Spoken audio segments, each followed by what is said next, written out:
Welcome to Alberta Conservation Association's Harvest Your Own podcast, the resource for everything hunting, navigating through the field, the butcher shop, and the kitchen. Life is all about great food. Let's get started. Welcome to the podcast. I'm your host, Brad Fenson, an avid outdoor enthusiast who has worked as a freelance journalist, photographer, and public speaker for over 3 decades. I have hunted, fished, and foraged all my life and hope to share my passion for the outdoors. Along the way, I want to encourage everyone to harvest wild proteins and enjoy the satisfaction of providing the next meal for your family. Our goal is to educate, entertain, and inspire individuals to get outdoors and create a connection between food, health, and your future meals.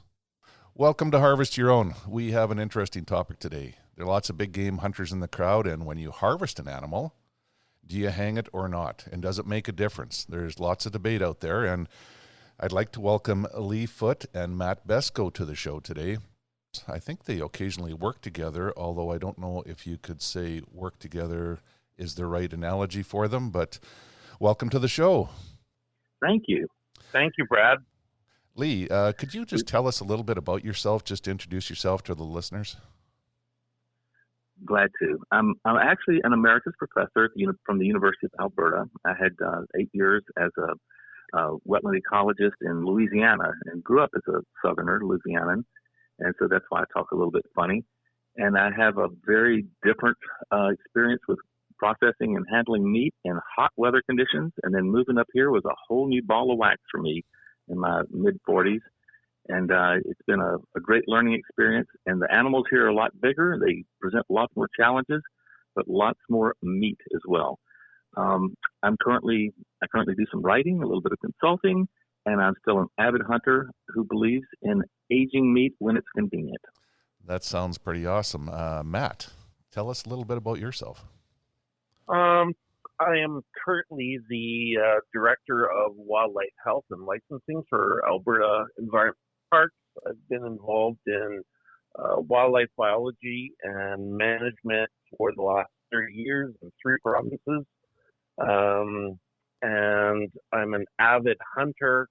I've hunted a lot with Lee, a variety of jurisdictions and places and species, and also have encountered a pile of different ways of processing, hanging, not hanging meat. And I'm a foodie, so I like to experiment and eat a lot. Well, it sounds like the three of us have a lot in common. Can I add to a little bit to Matt's self-description? Sure. He's skimming over some things. Matt, like you, Brad, is a phenomenal cook. And I can't tell you how many times at the side of an animal, I'm sitting there looking at the hide and the horns, and Matt's going on about how tender and how fat and how it's, what he's going to cook it into. The animal's not even cooled yet, and he's already planning recipes. He can really make a knife and a hindquarters thing. Well, thank you for that, Lee. You know, I think you're touched on some important things here. Hanging's important, but really it starts when you pull the trigger. Like as soon as you get up to your animal, that's probably what you do and how quick you do it and how you handle it is going to be the most critical thing to how that animal presents itself on the plate later in the year. You are exactly right. And I would even go a step before that, Brad. I would say the animal you select before you pull the trigger has some bearing on it as well. If that little tan speck you've seen coming over the horizon is a running buck pronghorn 5 kilometers away and he stops panting in front of you and you drop him, that animal can taste a little bit different from the one you take in an alfalfa field asleep, calm down in the bottoms. And so this year, I'm proud to say I harvested a 90 kilogram doe whitetail, and it was delicious, succulent meat. And some of my more astute hunting buddies like Matt managed to shoot big, horny, rutted out whitetail buck. And they present different challenges. I couldn't go wrong. Matt has to work on his a little bit, I think. You know what I find, though, is, there's certainly a difference between the age species, the type of forage that various, game animals have. But, going back to Brad's initial comment, is you can make almost any of them really good and palatable, provided that you treat them properly in the field. And I think that comment that Brad made is before the trigger, and you followed up that before that is even more important. So let's just, start off with shot placement and shot selection. There's a variety of schools of thought with respect to where that shot selection would take place and whether or not that animal is going to bleed out internally or externally. And quite often we go for a heart-lung shot, and that generally bleeds the animal out internally into that thoracic cavity. You find a large pooling of blood outside that muscle tissue. So I think that's important to know. Or if you have a CNS hit, central nervous system or a brain shot or anything like that, I think that will present differently in terms of how you process that animal immediately after the shot. Well, Matt, I'd like your both of y'all's opinion on the idea of bleeding an animal out. If you had a neck or head shot and there's a lot of pooling blood in the muscle tissue, the heart might still be beating, the animal's dead, nervous-wise. Does it make sense to go ahead and cut the throat, as they say, or to puncture the heart and to try to get the blood out? I know people that process pigs are very particular about cutting the carotid and getting all the blood out of the meat to lighten it up.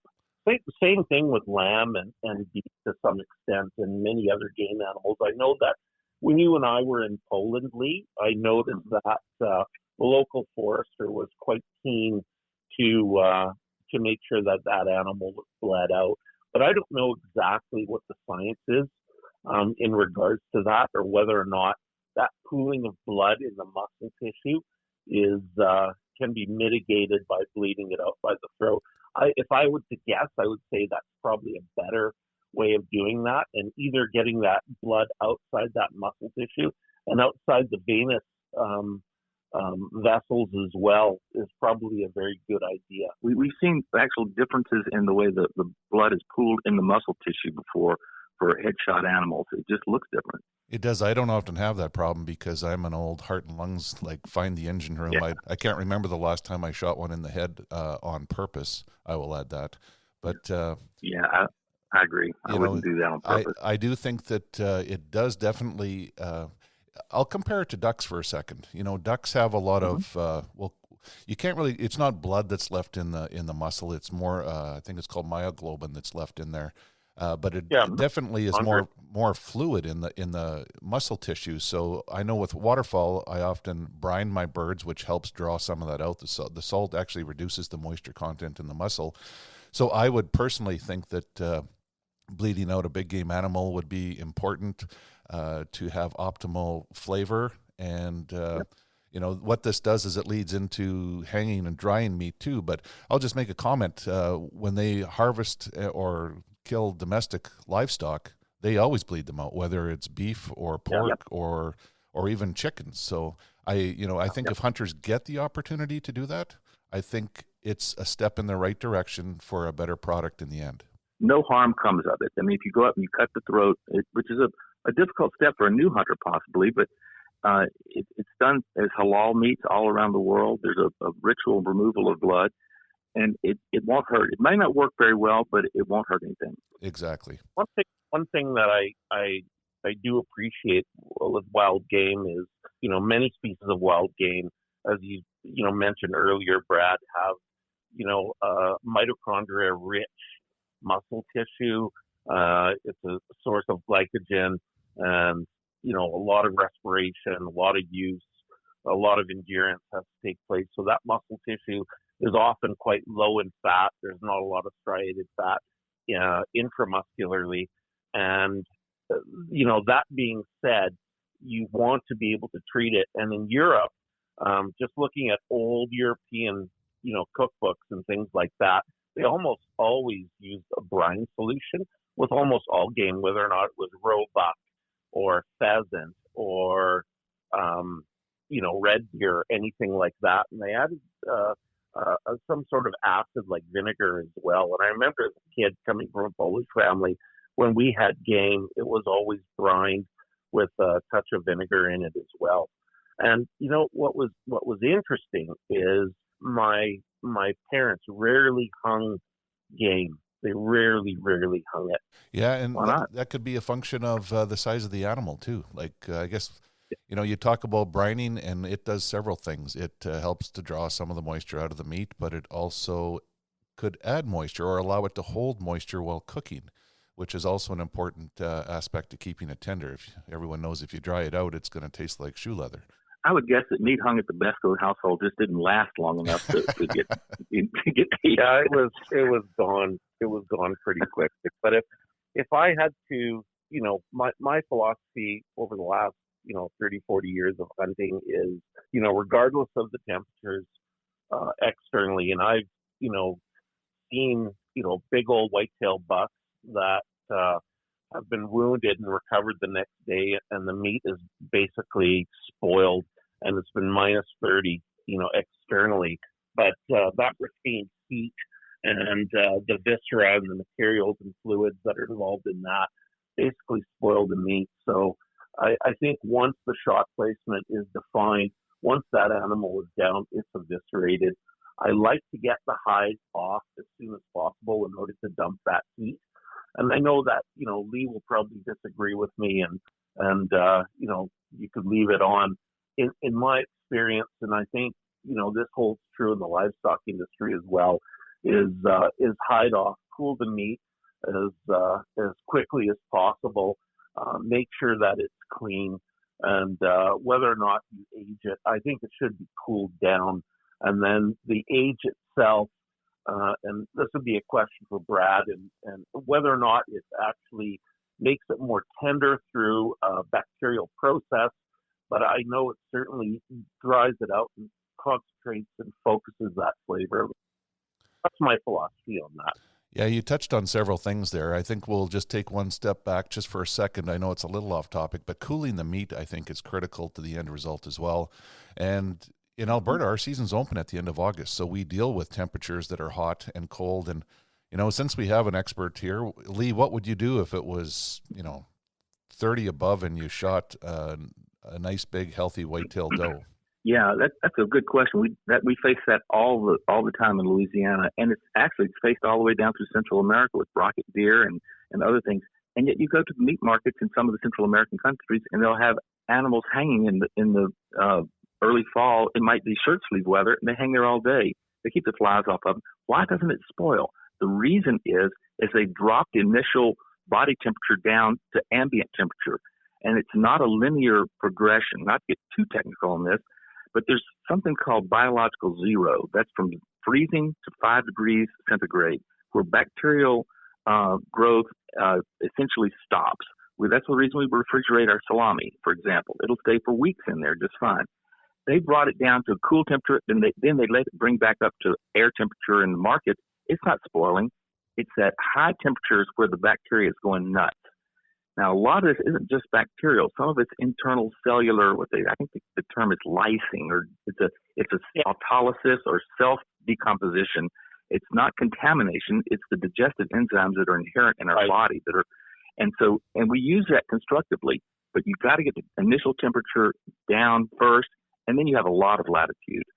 So an animal is like, I'll make up a number, 10 times more at risk of spoiling when it's at 28 degrees centigrade than it is when it's 15 degrees centigrade. Neither one of them is freezing, but that hot temperature is death on meat quality. That enzyme function as well, I think, is quite prized, certainly in the domestic livestock industry. And when you go to somewhere like, Florence, and you have bistecca fiorentina, and the cuts of steak are a year old or 2 years old. And not only is temperature controlled, but humidity is very much a factor as well. Brad, I'm a little sympathetic to early new hunters hearing all this experienced hunter talk and getting baffled by it. We love to talk about this stuff. This is the oral tradition of the way we do things. If we were going to break this down in classroom sort and give them step by step, I mean, I don't know, do we need to do that, or can we just ramble on? I'm loving this conversation, yeah. But you know what? I'd make one comment. Anyone looking for more information on how to deal with an animal when it hits the ground and you're not sure what to do, please visit Harvest Your Own. This podcast is produced for Harvest Your Own, a program dedicated to those who want to reconnect with food and health through their experiences outdoors. HarvestYourOwn.ca is a resource for individuals to learn more about hunting and the outdoors. There's information to get you started and ensure that your compass stays pointed in the right direction to be successful. Where's your next meal coming from? Harvest Your Own has a series of videos and articles. So when you're in the field and you walk up to an elk and you've never shot one before, you can open up a video and follow through step by step where to start your knife placement, where to cut, what to do next, and it'll walk you through the process. So, what a great resource!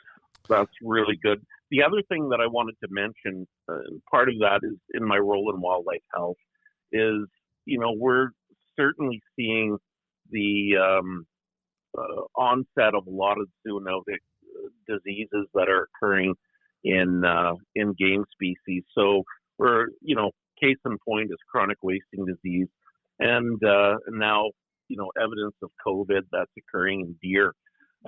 So when we do handle an animal, and we never use gloves or PPE when we were kids or anything like that.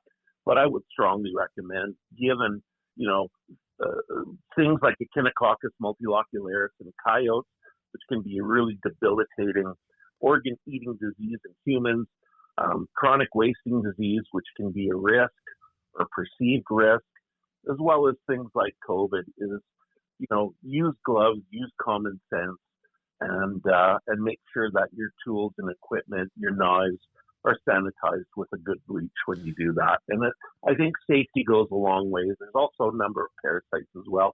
I remember during the chronic wasting disease depopulation program in 2008 in Oyen, I ended up getting ringworm from mule deer, and their lower legs and their hocks were infected with ringworm, and then eventually I got it. And you know what? Like Margot Pybus, our provincial disease specialist, said that I gave it to the mule deer. We've had Margot on a couple times, and she's a lot of fun, and she can make people squirm. And I've actually been at a couple dinners where they asked her to do a parasite talk during dinner, and it really slowed down the eating process. Oh yeah, yeah. But you raise a lot of good points, and I think we should actually have another show if you two are interested, and we can talk about wildlife diseases, and especially things like CWD and what's it mean to hunters, and should we avoid areas or do we continue on? What do we do with the deer when we shoot it, and how do we process it until we get our results? I think that's a whole show in itself, and I think it's a very important one. Once you collect your samples, Matt, and you've got your deer skinned out and it's bled, we try to cool it down as quick as possible. And, Lee, you've probably used lots of different techniques over the years. I know when I've hunted in the South, we left the hide on, put a 20-pound bag of ice in the cavity, and let that cold transmit through the bones out to the hide. And it worked amazingly well. Been up in the Yukon and harvested moose where we made tarp forts over creeks, and we had cool air coming off the streams that would cool the meat even if it was hot. So, there are ways. And again, Harvest Your Own has lots of information on how to deal with that. One of Matt's colleagues did a very clever thing a few years back. They killed an elk in the earliest part of the season in Wilmore, and they had no way to cool it down. They were going to be hunting for 5 days. They killed it the first day. So they took the quarters, opened them up, got some of the initial heat out, put them into river bags, and sank them in the icy cold Wildhay River, and left them there, and it chilled the meat, and 5 days later it was pristine, and they said it was spectacular. Well, that's thinking outside the box. Absolutely, and I'm going to take that one step forward and lead us into the hanging of game or aging of game. I had a trapper contact me earlier in November. Actually, it was late November.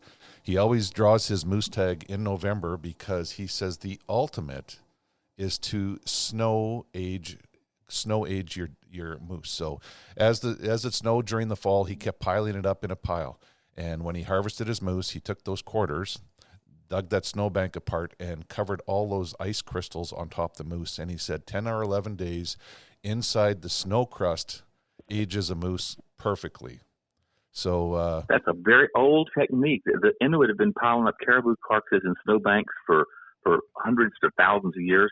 And actually, some of the early primitive meat preservation techniques they found in the bottom of bog ponds that had a skim of ice over them, and they stayed cold throughout the year because it had permafrost around it. they would build platforms and put hindquarters of large animals underwater with rocks on it, and they could eat on it through the whole summer.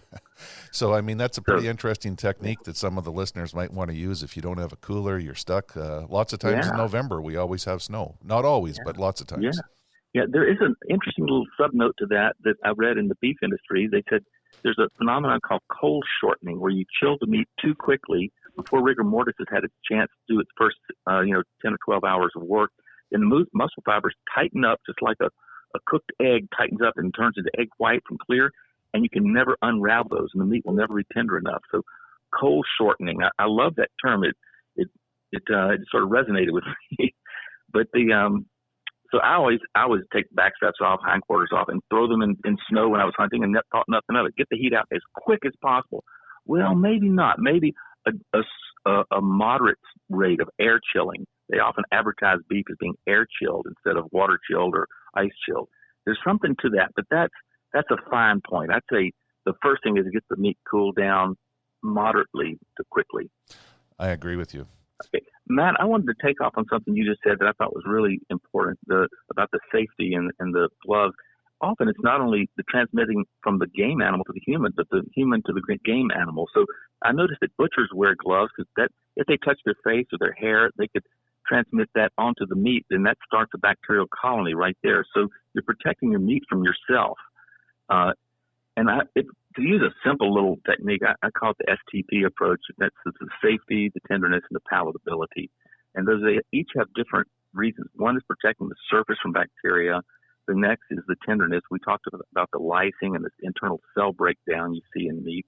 And the palatability, this is where Matt and I will come to fisticuffs sometimes, is that I don't like the idea of developing that crust or that rind and the necessary shrinkage. Now, Matt very clearly pointed out to me that the shrinkage concentrates the flavor and it firms the meat up for cutting and such. But in my experience, the dry climate of Alberta, you also get this, what is the P word you use for that, Matt? Pellicle. It's pellicle. In the South, we call it the crust or the rind. And it develops this hardened thing that can never adequately be rehydrated in my experience. And it's kind of messed up some of my grind and stuff. So I don't like that to form. And that's the downside for me not being able to hang in a high humidity environment. Of course, you can trim it off. It makes great dog food, and some people could probably make soup out of it, but I don't like it. Out of it, you can, dry it even further and make jerky. I actually leave it on most of the pellicle when I'm making cuts, and you know what? I can create a really good crust because that outside is fairly dry. And if you want a really good sear, especially on the edge of meat, then that pellicle really does a good job. I don't mind it at all, and I like the dryness on the exterior. Yeah, and it's quite different because when we have beef, they are so fatty that they don't have that dried meat edge or pellicle or whatever you want to call it. It's actually the fat tightens up on the outside, and if it grows any mold, it's all on the outside. But domestic meat looks very different after it's aged than what wild game does. So one of the things, I wanted to digress on top of this digression and say that what we're talking about here is when we handle our own meat and process it and stuff. And Brad, earlier before we came online, you mentioned how many people just take their ungutted animal to the butcher and have them process it. And I wanted to put a plug in there for the absolute joy and fun and communal approach of having a bunch of guys and gals sitting around drinking coffee or maybe something different and cutting meat up and processing it and labeling it. And it becomes a really joyous community part of the hunt. You don't have to be quiet. You don't have to be stalking around. You don't have to be cold. You can just have a blast processing meat and seeing the fruits of your labors right there on the table and then divvying it up in shrink wrap or Ziploc bags to friends. It's a lovely, lovely culmination of the hunt for me. And it's a provenance thing as well. Is exactly what happened to that animal from the moment that you pulled the trigger to the moment that it's going into your mouth and all the steps in between. And, your witness to that is hands-on. It's part of the totality of the hunting experience. And that's what I really enjoy. And I know, Lee, in the past, you and I spent many, many hours carving meat up and me trying to serve you kidneys and sneaking it in your food and trying to... We successfully introduced a whole group of hunters to duck gizzard gumbo, and they liked it. They did. They really did. Yeah, I completely agree with that, Matt. And you know what? You always pick up a little tip. There's an old African proverb that says, no one of us knows as much as all of us together. So here I am. I'm 55 years into hunting. I think I know it all. Of course, I'm a know-it-all. And I'm sitting there, and I learned a couple of little tricks about using a blowtorch to burn the hair off, the resident hair off the outside. I never thought of that. I've done it with ducks, but never with big game. And so you can always pick. It takes one really experienced person to lead a crew like that, and everybody else can be work hands, and they're all learning. And it's the ultimate form of the oral tradition, really. It really is no different from a Xhosa, a bushman hunter in rural Africa, teaching their young people how to handle meat. And I just love it. It goes back to the ultimate primal part of the products. It is so satisfying as well to do that. The other thing we could, and as you can tell, Brad, that we like to talk about everything and anything, is, another topic, maybe for another show, with organ meat and how you would use that. And this year, Lee introduced duck gizzards into a particular dish, to a number of landowners, and they just absolutely loved it. And I know that there's safety concerns around things like cadmium loading in moose liver and other moose, organs, a lot of heavy metals that people should be concerned about. But that's another very interesting topic, is consuming organ meat. Oh, absolutely. Some people think that the heart is the best meal out of any animal, so it would be a topic all on its own. As for processing your own game and doing it at home here, we call it game night at Fenson's. So our girls come out and help us wrap and mark, and it's already hopefully what I would call a tradition, but it does bring closure to the hunt and adds a level of satisfaction that's hard to explain to somebody that doesn't hunt and process their own game. Also a source of joy, mirth, and the odd practical joke. After processing game with Lee, I reached into my freezer and had a package of what was labeled skunk. So, Matt, I think that's something you smoke. That's not something you eat. Hey, yeah, I completely agree with that, Brad. And, I will reiterate a little story, but back when I used to do the class in my backyard, I would take my students from the University of Alberta back there. We'd process a deer all the way from start to finish. And although some of them, unfamiliar with ever having been close to a large dead animal, were taken aback by seeing this thing under the tarp. By the time it was all finished and they had neat, lean, precision-cut pieces of meat, shrink-wrapped and neatly labeled, all of a sudden you could see the light bulb go off in their head that this looks exactly like something I would see at Safeway. And they made the connection from wild animal to edible, lean, healthy meat. And so I think there's something to that dissolves some of the myth and the resistance and the offensiveness of hunting when you see the utility of it and the care and the respect that it's given, and how this animal transforms from a walking animal to, feeding our bodies and being part of this and supplanting in some ways or complementing the big industrial meat complex. We take a little pressure off the land. So in many ways, it's seen as a step towards conservation by harvesting. Yeah, and I think that mentorship approach is really importantly. I know other people that have had an experience where they found it hard to eat the meat afterwards, psychologically, or what they saw. Mm-hmm. I'm sure that if I was cutting meat with yourself and Matt, it would be like, oh, look at those, tenderloins, or here's this the sirloins or whatever. But if somebody else is in there and they're going ooh or making strange comments or comments like that, it can really turn the first time experience a little sour, is what I'd say.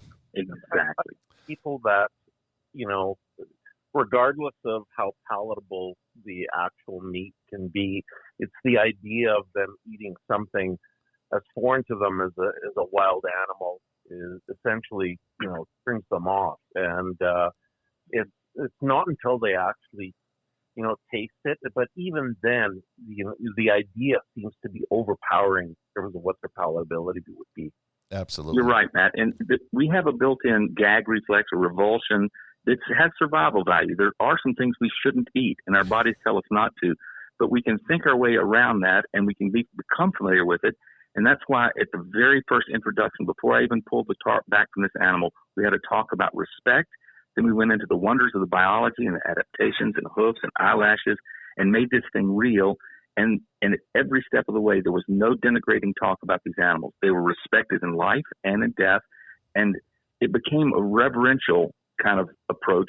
And that's a little overkill for an experienced hunter. But for a first time introduced, maybe non-meat eating individual, to have this respectful treatment from hoof to plate. Now, I cheated a little bit and had some skewers of tenderloin going over the outdoor fire. So we had some olfaction thing going on. And before long, people could relate to this meat and could see the connectivity between the two. And I think it demystified. The other thing I never do is I never open the viscera. That's a step beyond for a new hunter. I don't make them get in there with a knife and gut the animal, probably pop the paunch and all this stuff. No, we take the animal apart from the outside inward and very delicately and intactly take the viscera out, inspect it for all the wonders it holds, and it becomes this wonderful voyage to the center of the earth kind of experience. And the way that the leader of a butchering operation introduces individuals, newcomers to that animal, will have huge bearing on their future fears, irrational or irrational, and their appreciation of the whole process. Lee, go ahead. Sorry, I think you really touched really well on the issue of respect for the game, and respect for the actual practice. And if you remember in Europe, once the animal was down, there was a ritualistic, event in terms of providing the last bite. So putting a twig or anything in that animal's mouth, and then treating that animal really well. At the office and things, we have a number of mounts or anything like that. We always make sure, no one decorates them with, a hat or anything like that. And I think that should extend to, the way that we treat animals in the field. That animal is down. You do your best in order to treat that animal with respect. You utilize its parts. You make sure that it's clean. You make sure that it's as well taken care of as possible, and then utilized to the maximum. Yes, I completely agree with that. Yeah, the ultimate hunter finds new ways to respect the wildlife they harvest every chance they get. So, that's a big part of what I've done is like teach people how to utilize the shank and what the caul fat is and the organ meat, and it just caul. Can you wrap that around, a burger or steak or anything like that? I had that with caribou, and this year I did it with a roast. Oh my God, it was so good. It's a whole new level of flavor. One of the things that I really love that has come into vogue now is bone broth. And people that used to throw the bones away are now sawing the ends off, stacking them up, simmering them for 12, 14 hours, and using that stock for pho or for soups or cooking. And the other thing I learned is the final use of an animal part isn't the landfill or the garburator. It's called the Labrador Retriever. And they're parts of pellicle and fat that I will not eat, but I will grind them up, put them in my dog's dish, and she loves that. Now, I've got to warn you, you need a clothespin the next day around that dog, but they do love it, and they can process it. That's really good. What I did this year is, last year I harvested a moose, and I took the hide in and I got it tanned, and I took it to a good friend of mine that owns a glove company, and he made some very, very nice gloves out of that. And to me, it had a whole new level of respect and utilization value. Not only was the meat used and other components of that, only the bones, but the hide was as well, and it was really satisfying to do that. That's great. The whole big Ranella debate about him and his brother fighting about advertising online, those pictures and self-aggrandizing and look at this big thing I got, that's a whole different topic that Brad might want to cover someday. But the idea of wearing gloves and just pointing out that I trapped this beaver, I killed this moose, that's a subtle thing that I think is tactile, it's present, and it's just, to me, that's a trophy. That's a real form of trophy. And I think you can be proud of that. Yeah, I always love it when I put it on a platter and it's all nicely sliced up and I serve it. I find that is like the ultimate trophy. Yeah. I've sort of stopped telling people this is venison or this is moose. It's just meat to them, and so there's no stigma around it. And if they compliment me later or ask me, of course, I'll tell them. But they came to eat a steak dinner. It's a steak. It is a steak. It's interesting you say that, Lee, because I've obviously entertained lots of people and served lots of wild game at different functions. And I remember one fella in particular telling me he will not eat deer. He does not like it. And I did up a whole piece of loin. It was about 14 inches long, and it was a big deer I'd shot. And took it and carved it, and he said, "Man, this elk is good." I said, "Is it elk?" He said, "Yeah, this is elk for sure." I said, "No, it's whitetail." And he looked at me dumbfounded, and he's like, "I don't eat deer." I said, "Well, too late. Pass me your plate." So, Brad, you made some excellent sandhill crane at the waterfall warm-up a couple of years ago. That was just spectacular as well. And a lot of people, will label sandhill crane as ribeye of the sky, and others will run from it like crazy. But let me tell you, that was really good. Yeah, and I think that's this is all about. Like, we do snow geese too, because a lot of people call them sky carp and say they're inedible. But every year at the waterfall warm up, I try to find another way to cook snow geese because they're fabulous. Oh, they're great. We had quite a few this year, Lee. Like quite a few snow geese that we harvested, and you get a snow goose in great condition. And what I really like are spring snow geese because they're so fat. Hell yeah, coming back off the rice fields. So there's a lot of mythology around hunting, and what we're engaging in here are the narratives and the tales about that. And I love that. If we keep bad-mouthing snow geese, I can take a lot more of my hunting buddies' geese home. So there's a method behind this madness. But there's also, earlier when we were talking about meat handling, every big land grant institution in North America has got a meat scientist in it. This is all worked out. We're at the baby level of understanding meat handling. Those guys have it in peer-reviewed journals. The information is all out there. But I know game is a little bit different, but the basics are kind of the same. But there's this whole culture of how you do things, and it might be campfires or barbershops or chat lines or that slightly garbled, "I tell you what," from various beloved grandpas or drunk uncles that are telling these things. But this word of mouth gets passed down, and sometimes it veers off into bad directions, but often it has your own way of doing things. The French might hang their pheasants, head down for 4 days in warm temperatures to let them age, whereas we might take them apart and put them in the freezer that very hour. But there's no one right way or wrong way. There are many paths to the mountaintop. I tend to think there's some are better than others, but maybe I don't like my meat as gamey as somebody else does, or I don't like it as tough or as tender. The main thing I think is make sure it's safe, it's palatable, and it's fully utilized. Yeah, those are all good points. And, food safety, that's what it all comes down to. And I think I might rename this show Wild Game Ramblings because we covered a lot of topics. But, when it comes to hanging game, it's got to be between 0 and 5 degrees Celsius. And if you can put a fan in there and circulate air, it's going to help. Matt, I'm sure you've aged something that's grown mold over the years.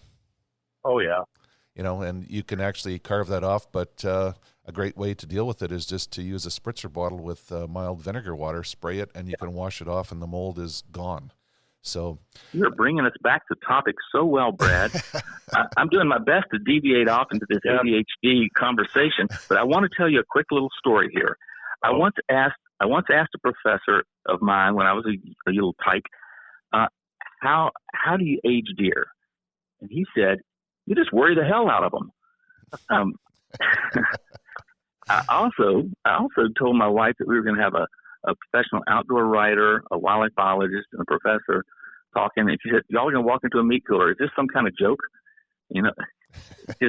So there are different opinions and views on this. I like your hard-hitting idea of spritzing with vinegar and keeping it cold and such, but I also don't want to forget all the crazy ideas people have because they're entertaining too. There are lots of ideas. Matt, you had said something when we first started that one of the things that influences the final product of your wild game meat is the forage they're on. The time of year you harvest them. Like I've shot some mountain sheep in August when they're on green, lush alpine grass that are just melt in your mouth, tender, like an hour after you shoot them. And I've also shot moose in late season that don't have access to water, and they're not eating grasses, just twigs, and it does impact the tenderness of the meat. I'm not sure that the flavor changes much initially. I do find that flavor does change with hanging, but what are your opinions on that? Well, I think absolutely, and I remember, one of the finest, white-tailed deer, and everyone talks about, an alfalfa-fed white-tailed deer in the parkland or the prairie region, and that is really, really good to eat for sure. But one of the best game animals I've ever eaten was when I lived in the West Kootenays of BC, and it was a September killed whitetail, and it was feeding on green forbs and forage, and it had the summers to fatten up, and it was absolutely delicious. Different flavor. It was almost like a minty, spicy flavor, but it was absolutely delicious, and it was different, and it was really, really good. And again, like you said, if you have a species that's primarily a browser, or even a rough grouse that is eating aspen buds rather than clover or bunchberry or anything like that, the flavor is completely different, and the tenderness as well. Let me ask you about the mythological sagey pronghorn. Is that a thing? You guys, I've killed 2 pronghorn in my life, but y'all have seen a lot more. What do pronghorn really vary whether they're center pivot fed or sage fed? I don't believe so myself. I think again it has a lot more to do with what the animal was doing before you shot it, and the ambient temperature and what you did immediately afterwards. I would tend to agree, but I've also eaten pronghorn that have a very strong sagey flavor as well, and I know that I've processed them fairly quickly. And mind you, I think the strongest sagey flavor was from the liver, and maybe that sort of influenced my taste afterwards when I ate the muscle. But it was still very good. I found it, pre-herbed. Yeah, that's what I always wondered. People say, "Oh, it tastes fishy," but I like fish, or it tastes sagey. Well, I like sage. Well, it's spiced from the inside out. So. Yes, and I have another hard question. Go ahead, Brad. No, go ahead. I was going to say I like to describe the best antelope as it's wild game veal. It's very rich, it's tender, and it's not gamey at all. It's quite wonderful. Well, it's in our house as well. My wife loves to make really good Italian food with it. Yeah, I once told Matt, I said, "This is so good, but if you put all this delicious sauce on it, it would be, you can make cardboard taste good." Well, the next day he fixed me a dish with the sauce and cardboard pieces in it. Kind of call my bluff on that one. Yeah. I have another question for you experts. I know that we're supposed to be the experts here, Brad, but you really have seen a lot more wild game in Alberta than I ever have. What do you do with venison fat? Good question. Yeah, I mean, I don't eat it, but I do save all of it. So we've cooked it down and made soap out of it, which is a smelly process. You want to get a crock pot and do it outside, but the soap is luxurious. Like, oh my goodness. It'll be gifts for everybody that on Christmas, the following hunting season.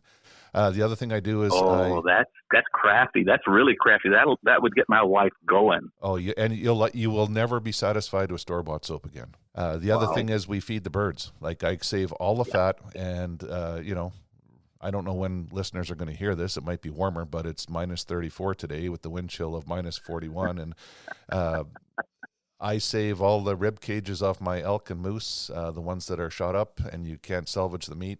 And I hang them off our deck and in the trees in the yard. And on a cold day like this, I'll have 100 woodpeckers and chickadees here eating on them. So the fat is always saved, and I freeze it. Yeah. Some of it I make into suet blocks and add some birdseed to it, but it gives us enjoyment from that deer by watching birds all winter long. That's great. I do the same thing. That big fat pad on the back of the haunches, I often carve that off intact, and I have a nail on a tree. I just would stick it on the tree, and the chickadees and stuff would work on it. It worked fine. I put the rib cages out in my backyard on top of my trailer, and then we had a little problem because one of Dr. Colleen Cassidy St. Clair's collared coyotes came out of the river valley to the center of town and was gnawing on this carcass. I thought, well, maybe I probably shouldn't do this. But if you can elevate them like you do, I think it's a great windfall. These poor little woodpeckers at minus 41 are probably breaking their beaks on that suet, but they need that energy in the winter. It's amazing how they pick them clean too. By springtime, there is nothing left, and the bones are so dried out that you can pick them up and they weigh nothing. So they do fully utilize it. Clean, fresh femur from a moose and put it in the backyard, and the dog will gnaw on it, and I'll enjoy the entertainment of the magpies moving in, and when the dog rushes the magpies, they just flutter up, and then the dog goes charging right underneath. Then they flutter back down, grab another piece, and away they go. That is the pinnacle of what they call enrichment for dogs, because Scout is a great big Weimaraner, and he's basically a house wolf. He is behaving exactly like a wolf or coyote would at a kill, defending his kill. I've noticed my dog gets really weird around the kill and slinks around with her tail down, looking suspiciously at everybody like, don't take my kill. And I think it's really good for them. I think it entertains the hell out of them. It taps into their instincts, keeps the magpies honest, and it cleans up your yard. Oh, absolutely. And again, fully utilizing what you harvest in many ways, and it brings a lot of satisfaction in the end. Right? That's really cool. Yeah. I'd like to thank you, gents, for joining us here on Harvest Your Own today. We did cover a wide range of topics and had several different opinions, but it was a lot of fun. And I think we should probably get back together, and we could probably do a talk on hanging and aging meat, or CWD, or finish off any of the ones that we've sort of teased people with. We did cover the topics quite well, but I'm sure we could get in, right in depth into a couple of them. But it was a very fun talk for me, interesting, and I think we could take it somewhere else in the future. Happy to, anytime. Brad, so much of this is the oral tradition I talked about in hunting. This is the kind of conversations guys and gals have when they're at pre-dawn driving out with a cup of coffee to go hunt ducks or go scout for moose or something. This conversation is one-on-one or one-on-two is what a lot of this is about. It's about building community, and it's a lovely, lovely topic to just mess with and steal ideas and argue and joke and debate. And it's part of that whole richness of the hunting tradition. It shouldn't be discounted. It should never be reduced to a cut and dried, we're going to get these blankety blanks at 10 o'clock this morning here. It's the opposite end of the spectrum, in my opinion, from a canned hunt where you go out and pop something and they put it in your cooler and all that. This is the rich part of hunting, is the sharing. And you don't want to forgo that. Absolutely. My wife would say this would be very similar to waterfowl hunting, because deer and elk, I'm always quiet. It's very solitary. There's not a lot of interaction, but she loves the birds because it is so social. You did a beautiful job in a recent article you wrote about the taking the girls hunting with the Zimmerlings on the annual kids duck hunt. I just smiled all the way through that article. That you caught it there. Oh, that was really great. Yeah, the girls still talk about that. They tell people they went goose hunting and got to retrieve all the birds. So it is rewarding. Well, you're setting the hook very deeply in those kids. It's something they'll love and talk about long after we're gone. Yeah. Really important. Awesome. I'm going to let you guys come back to me and give me some topic ideas too, because I think we have a lot of experience, a lot of knowledge, cover a lot of ground. Lee, you can bring perspectives from across North America and beyond. Matt, I would say you bring perspective from family tradition, Europe and beyond. And maybe one of these days, if we can get through COVID, we'll have you over to my shop here and we can all sit around the table and eat different wild game dishes as we do a talk. I think that would be the ultimate. Oh, that would be wonderful, because Lee mentioned that, we have this innate gag reflex. I don't have that. That's true. That's true, as a matter of fact. Yeah. I'd love that. I'd love to do that. It would be wonderful. It'd be a great way to celebrate wild game and talk about, what each of us taste or how we cook things and how we make a tougher cut tender and take things to the next level so that it's always enjoyable. Well, it'd be fun to do that with video as well, so people can actually see what we're eating. The stars of that show might not be so photogenic, but the meat would be beautiful. Absolutely. So from the Harvest Your Own listeners and beyond, thank you for joining us today and sharing your experience and stories. You're very welcome. Enjoyed the heck out of it. We hope to inspire people to reconnect with nature and appreciate where your food comes from by harvesting your own. For more information on getting started or to learn specifics about the Field to Fork experience, visit harvestyourown.ca and follow on Facebook and Instagram. Check back often for new material, recipes, and videos that are posted regularly. Please subscribe to Harvest Your Own podcast and take the time to rate and review the show to help us build a dedicated core of passionate hunters as our regular audience. Until next time, embrace the outdoors and all it has to offer. Thanks for joining us.